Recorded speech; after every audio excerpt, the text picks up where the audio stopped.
La Passion selon Anne-Catherine Emmerich, 26e jour. Jésus porte sa croix vers le Golgotha. Dès que Pilate eut quitté le siège du tribunal, une partie des soldats le suivit et se rangea en cordon devant le palais, tandis qu'un petit groupe restait avec les condamnés. 28 pharisiens en armes, parmi lesquels les 6 cruels ennemis de Jésus qui avaient pris part à son arrestation sur le mont des Oliviers, vinrent à cheval jusqu'au forum pour encadrer le cortège. Les archers conduisirent Jésus au milieu de la place.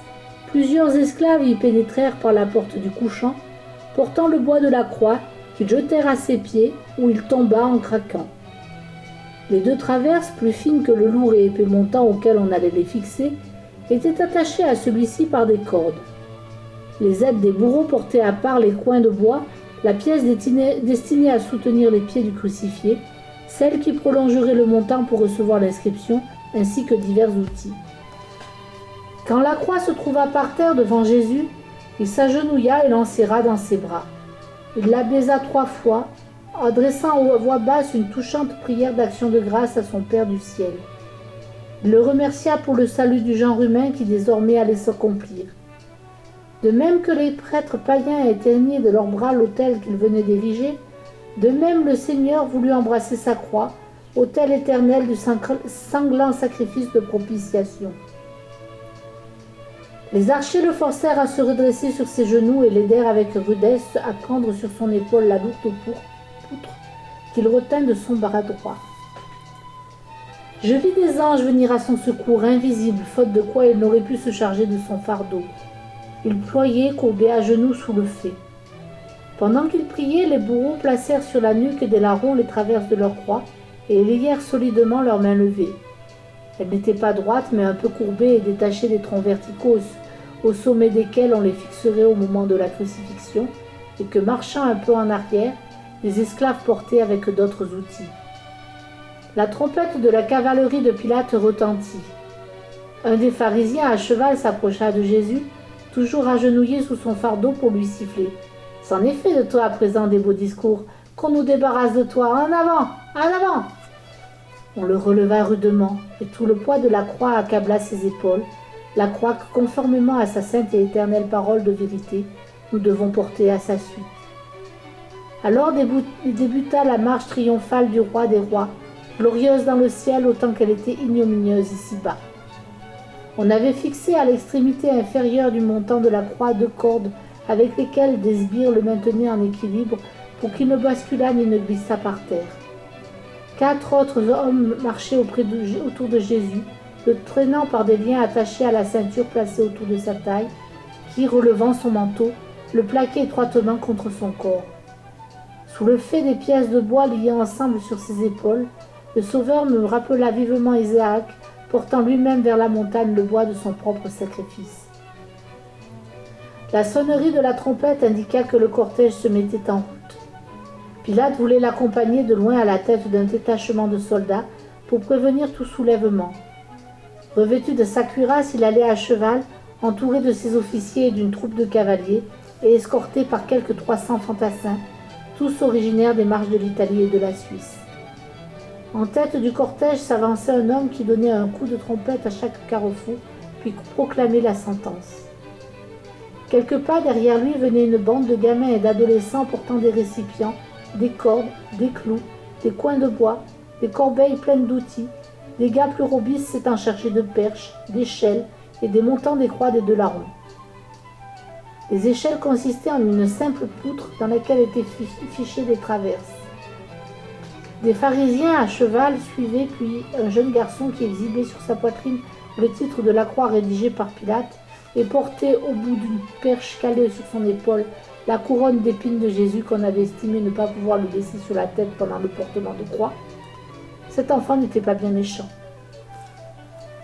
Enfin, notre Seigneur et Sauveur s'avançait, vacillant, courbé sur le poids de la lourde croix, entravé par les liens, le corps rompu par la flagellation. Il était complètement épuisé, n'ayant ni mangé, ni bu, ni dormi depuis la scène de la veille. Brisé par les sévices presque mortels qu'il avait subis, la perte de sang, la brûlure des plaies à vif, la fièvre, la soif, et surtout les indicibles souffrances morales qui s'ajoutaient aux douleurs physiques, Il marchait ployé, ses pieds nus blessés, le soutenant à peine. De sa main droite, il retenait le plus pesant fardeau sur ses épaules. De la gauche, il s'efforçait de ramener les plis de son ample manteau qui entravait ses pas. Des 4 archers qui, à distance, tenaient les extrémités des cordes fixées à sa ceinture, les 2 qui le précédaient tiraient en avant, les autres suivaient en poussant à huer à dia, si bien qu'il ne pouvait assurer aucun de ses pas. Ses liens l'empêchaient de relever sa tunique, ses mains étaient gonflées et meurtries par les cordes que l'on avait auparavant serrées avec force. Son visage ensanglanté et couvert de contusions, ses cheveux et sa barbe en désordre empoissés de sang. Son fardeau et les chaînes pressaient l'épais vêtement de laine sur son corps meurtri, ouvrant les plaies auxquelles il collait. Autour de lui, tout n'était que haine, insulte, grossièreté, mais malgré l'état pitoyable auquel on l'avait réduit, il priait avec amour et posait sur tous un regard à la fois douloureusement suppliant et empreint de pardon. Les 2 hommes qui suivaient Jésus en maintenant l'extrémité de la croix avec les cordes augmentaient sa peine, car tandis la soulevant trop tôt, tantôt la relâchant leur prise, ils déséquilibraient fréquemment le fardeau. Des soldats armés de lances marchaient de part et d'autre du cortège, puis venaient les brigands. 2 sbires traînaient chacun à l'aide de cordes qu'on avait passées autour de la taille, et ils portaient sur la nuque les traverses courbes de leur croix, séparées du montant et aux extrémités desquelles leurs bras tendus étaient attachés. Ils étaient vêtus seulement d'un pagne et d'une sorte de sarrau fendu sur les côtés qui couvrait leur buste, avec un bonnet de paille tressé. On leur avait fait prendre une boisson qui les avait quelque peu enivrés. Le bon larron était calme, l'autre en revanche émaillé de blasphèmes, imputantes imprécations.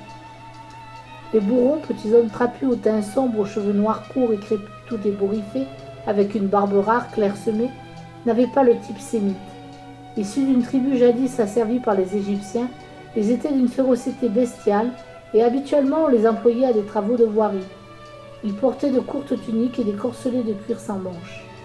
Derrière les 2 larrons, la moitié des pharisiens à cheval fermaient la marche, l'un ou l'autre montant et redescendant parfois le long du cortège, pour presser le rythme et faire observer l'ordre dans les rangs. Parmi les aides chargées des instruments du supplice, on remarquait des juifs de basse extraction qui s'étaient proposés spontanément pour cette tâche. À une bonne distance de ce cortège venait celui de Pilate, précédé par un sonneur de trompette à cheval. Le procurateur chevauchait en tenue militaire au milieu de ses officiers, précédant une troupe de cavaliers et un détachement de 300 fantassins. Ils traversèrent le forum puis s'engagèrent dans une rue assez large, tandis que le groupe qui traînait Jésus empruntait une ruelle étroite longeant derrière la maison, afin de ne pas gêner les Juifs qui se rendaient au temple et de ne pas entraver la marche du cortège de Pilate. La plus grande partie de la population s'était retirée après la proclamation du jugement. La plupart des habitants regagnèrent leur demeure ou montaient au temple pour terminer en hâte les apprêts de l'agneau pascal, car ils avaient perdu déjà beaucoup de temps durant la matinée. Toutefois, ceux qui suivirent Jésus étaient encore nombreux, flots hétéroclites d'étrangers, d'esclaves, d'ouvriers, de femmes avec leurs enfants, populace grossière qui empruntait les rues transversales pour se placer successivement à tous les endroits où le cortège devait passer. Mais les soldats romains qui fermaient la marche contenaient cette affluence continuelle, refoulant les curieux sur les bords de la chaussée et les obligeant à prendre des chemins détournés pour gagner le Golgotha. La plupart s'y rendirent. La ruelle par laquelle on conduisait Jésus était une venelle large de quelques pas et pleine d'immondices, qui s'insinuait entre des façades aveugles pour la plupart. Jésus y souffrit beaucoup car ses tortionnaires le pressaient de toutes parts, et postés aux fenêtres et aux recoins des murs, des domestiques l'insultaient à son passage, des esclaves qui travaillaient là lui lancèrent de la boue et des ordures ménagères, tandis que des misérables vidaient sur lui le contenu noir et puant des vases de nuit. Même des gamins excités par ses ennemis avaient rempli les plans de leurs tuniques de cailloux, attendant qu'il passât devant leur maison pour courir vers lui et les jeter sous ses pieds, salués par les colibés et les cris de la populace. C'est ainsi que le traitèrent ses enfants, lui qui les avait tant aimés, qui les avait bénis et les avait exaltés. Première chute de Jésus sous la croix. À son extrémité, la ruelle bifurque de nouveau à gauche et s'élève quelque peu en une large pente, traversée à cet endroit par un aqueduc souterrain qui vient du mont Sion. Longeant le forum sous lequel courent aussi des conduits maçonnés, ils alimentent la piscine probatique, non loin de la porte des brebis. J'ai entendu le murmure de l'eau coulant dans les canaux. Avant la montée, La chaussée défoncée se transforme en bourbier quand il pleut. Aussi y a-t-on placé, comme souvent dans les rues de Jérusalem qui sont très inégales, une grosse pierre pour faciliter le passage. Quand le pauvre Jésus arriva là, chargé de son lourd fardeau, il fut incapable d'aller plus loin. Tirant et poussant sans pitié, les sbires lui firent heurter du pied la pierre en saillie, et le divin porte-croix tomba de tout son long, le bois de la croix roulant à côté de lui. Alors ceux qui le menaient se mirent à jurer et le poussèrent à coups de pied, et le cortège s'arrêta en désordre, sous les huées de la foule. Jésus tendit la main pour qu'on l'aidât. En vain. Ah, dit-il, c'en sera bientôt fini. Et il pria.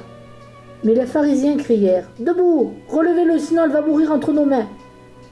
Des deux côtés de la rue, on voyait çà et là des femmes en pleurs avec des enfants tremblants de peur.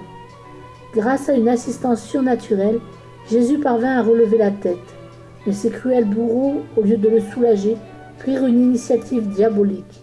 Ils lui remirent la couronne d'épines, puis ayant relevé brutalement, ils replacèrent la croix sur ses épaules, si bien qu'il fut obligé, au prix de toute souffrance inouïe, d'incliner entièrement du côté sa tête dolente, déchirée par les piquants, pour faire place sur son épaule au fardeau dont il était chargé.